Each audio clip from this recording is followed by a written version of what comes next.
Challenges that we have at this time has to do with the flights between Trinidad and Tobago. We're still having real problems in terms of getting some of the artists over. Um, we've been for the last month or so trying our best to get people across to Tobago. And then with the challenges with the sea bridge, it raises a little bit of concern. But as we always say, God has been leading. So if God is leading, we put all our trust and confidence in God that those things will be worked out today. Now tell me, remind us of the date and time of the event and also the venue.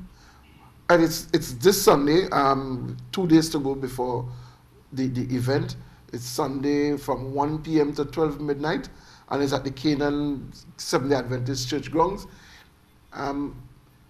Things are really in place in terms of the infrastructure, the stage, the lighting, the sound system. All of that is now going down as we speak. Where we are now is just getting excited and ready for showtime. Well, nothing would stop it. I would think that there are already artists who are performing on the night who are in Tobago or have already made plans to come over. Yes, this morning, arriving last night in Trinidad, and she arrived this morning in Tobago, is Carolyn Adams and her international band called Progressive out of the USA. They arrived last night. There's also Bernadette Charles and husband. They arrived earlier in the week. Today, Mark Money flies in from England today, but he lands straight in Tobago, so he doesn't have to come through Trinidad. And as I said before, those are serious challenges that we face, and if we face them in an event like this, you could imagine the headache that people get who normally travel on a weekend just to come to Tobago or back to Trinidad. That's the kind of challenges that you find. So the issue is not just in the artists, but it's also in persons actually attending the event from Trinidad or elsewhere. Yes, there are a number of people. For example, Pastor Clive Dutton had to call to say that unfortunately he cannot make it because there's absolutely no flights available for him to come across on Sunday. And that poses a serious challenge for us because there are a number of members from our church faith who wanted to come across for the event who just virtually had to cancel because there's just no flights. The sea bridge continues to be a challenge. And I hope earlier than ever that this situation, somebody treats the situation with urgency. Mr. Isaac, good morning. How are you doing? I'm doing pretty fine. Doing very good. Tell me about the collaboration that you all are having with the Gospel Telethon.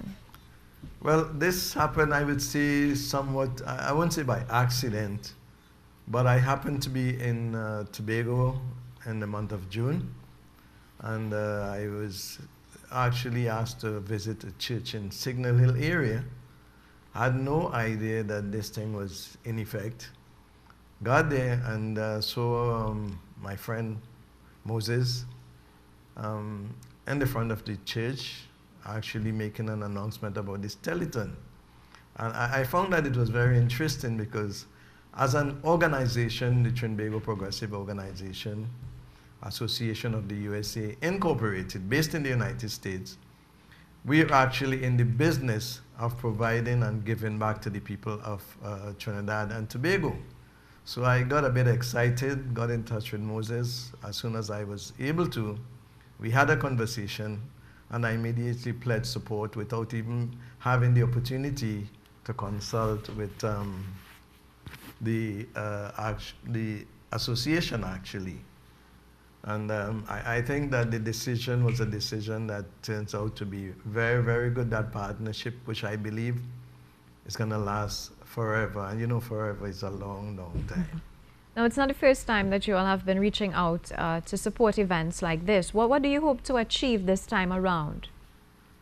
Well, our focus and emphasis is on the people of Trinidad and Tobago, the Caribbean, and the globe at large. Because we are a not-for-profit organization that is in the business of providing health care, of providing equipment. We've actually done 9 medical mission trips to Trinidad and Tobago over the years. The organization was founded in 1989 by George Oliver Phillips, an educator who is deceased. And since then, the organization has done, as I said, 9 medical mission trips.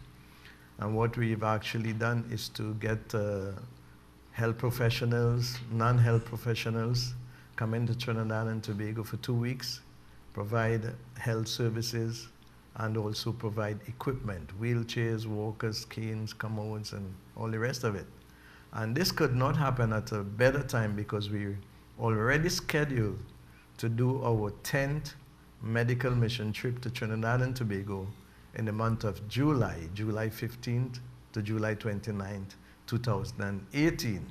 So this partnership is going to help us in a very, very big way in achieving the goals that we have set, and that is of having more people involved so we can provide more service to the people of Trinidad and Tobago. Now, unfortunately, these challenges have been raised. How do you all plan to work around them? Well, quite frankly, we've been reaching out to several people, and in fact, Caribbean Airlines have been trying to help us. That's why we have gotten some of the artists over already.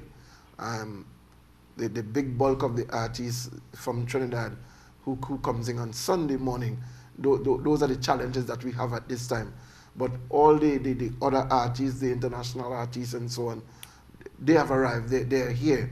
So it's just Mark Bunny arriving this evening straight from London.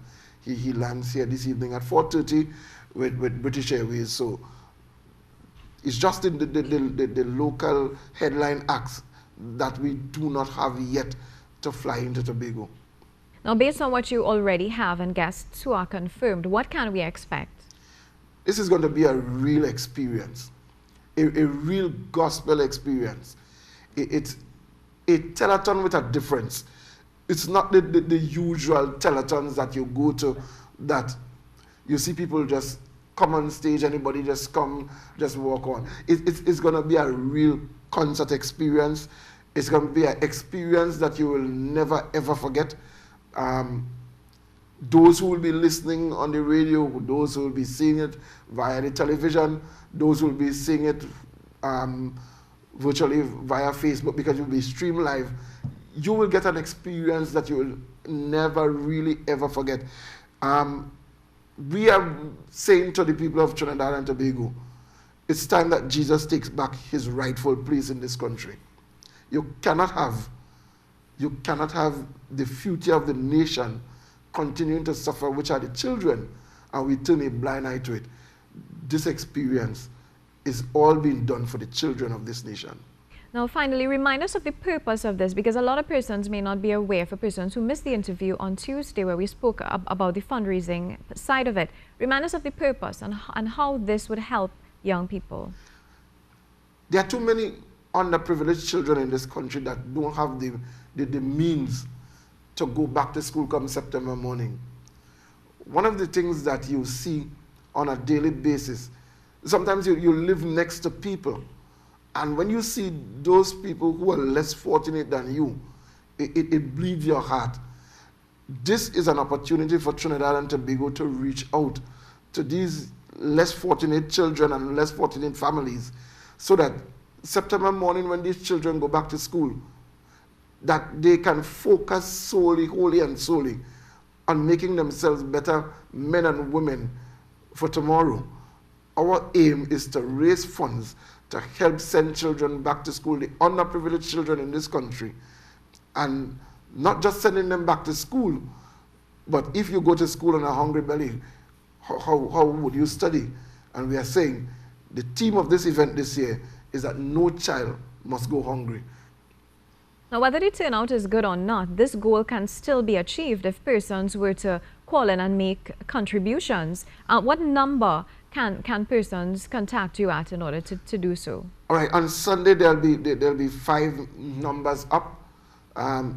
There's 639-9000, 639-7100, 639-7200, 639-7800. Those numbers will be splashed across the screen. You can contact these numbers. If you want to make your pledges, you can go to RBC, look for the account number on the Facebook page. It's in the name of the Tobago Federation of Community Services of Seventh-day Adventists. That's the account that you go to pledge your money. If you want to come to the event, which I know there'll be a large turnout at the event, and you want to use your links machine, there's a point of sale machine where you can use at the point in time. If you want to bring food stuff, canned stuff, you can bring that clothing. And I must dare say, we are not taking any old clothes. If it's not good for you, it's not good for anybody else. So whatever you are going to be pledging, whether it's clothes, food stuff, bags, stationery, uniforms, ensure that it is in good condition so that the children and the people who are going to be benefiting from it, they must feel just like you. If it's good for you, it's good for them. If it's not good for you, it definitely would not be good for them.